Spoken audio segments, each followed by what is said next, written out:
घरात प्रत्येकच गोष्ट जशी महत्त्वाची असते, तशीच घरातील प्रत्येक वस्तू योग्य दिशेवर असणं ही त्याहून अधिक महत्त्वाचं असतं.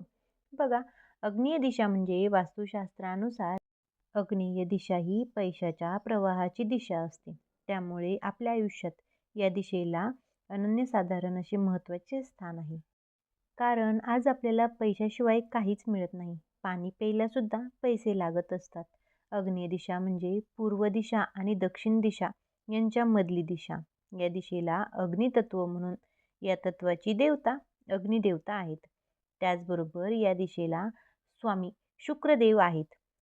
म्हणजेच काय तर ही दिशा बॅलन्स असणे म्हणजेच पैशाचा प्रवाह हा सुरळीत आहे हे समजावे. ही दिशा शांती व समृद्धी मिळवून देते. आग्नेय दिशेला किचन असेल तर शुभ व लाभदायक देखील असते. या दिशेला टॉयलेट असू नये. या भागात अंडरग्राऊंड वॉटर टँक व ओव्हरहेड वॉटर टँकही असू नयेत. या भागात या गोष्टी असतील तर नक्कीच वास्तुदोष निर्माण होतात. ही दिशा बॅलन्स असते तेव्हा त्या घरात मंगल कार्य योग्य वेळेत सहजरित्या पार पडत असतात. आग्नेय दिशेला कधी अडगळ ठेवू नये, स्टोअर करू नये, पाणी ठेवू नये. पाण्याचा नळही या दिशेला नसावा, आरसाही नसावा. आग्नेय दिशेला जलतत्व आले की वास्तुदोष हे निर्माण होतच असतात. कारण जलतत्व हे अग्नितत्वाचे विरोधी तत्व आहे. या भागात काळा, निळा, ग्रे, सिल्वर, सफेद हे विरोधी रंग देऊ नयेत. आग्नेय दिशेला दरवाजा असेल तर उंबरठ्यावर लाल रंगाची 3 इंचाची टेप चिटकवून घ्यावी.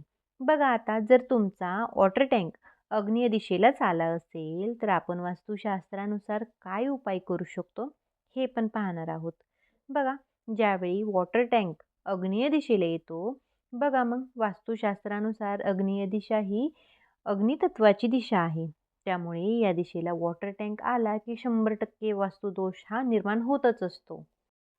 या दिशेला पाणी म्हणजे जलतत्व आले आणि अग्नीच्या दिशेला पाणी आल्याने यांच्यातील संतुलन बिघडते. परिणामी घरात नकारात्मक ऊर्जा त्रास देण्यास सुरुवात करते. मग यातून काय होणार? कौटुंबिक कलह वाढणार, आरोग्याच्या समस्या उद्भवणार, आर्थिक समस्या, सततची चिडचिड ह्या समस्या उद्भवत राहतात. जर या कोपऱ्यात पाण्याची टाकी तुमची आलेलीच असेल तर ती काढून टाका. बघा, कधी-कधी असे पण होतं पाण्याची टाकी ही जमिनीखाली आहे, पण आग्नेय कोपऱ्यातच आहे. पण आता जमिनीखालची टाकी आपण हटवणे शक्य नाही किंवा टेरेसची टाकी हटवणंही शक्य नाहीये. तर काय करायचं एक उपाय मी सांगते. हिरव्या रंगाच्या ऑइल पेंट भेटतो पहा. आपणा सर्वांनाच माहिती आहे.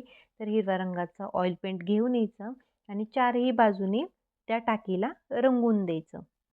किंवा आता तुम्हाला प्रश्न पडेल की ताई अंडरग्राऊंड आता पाण्याची टाकी आहे, मग आम्ही काय करावं? तर तुम्ही वरच्या साईडने म्हणजे टाकीच्या वरचा जो भाग आहे ना, त्या चारी कोपऱ्यांमध्ये चौकोन-चौकोन करून कलर द्या.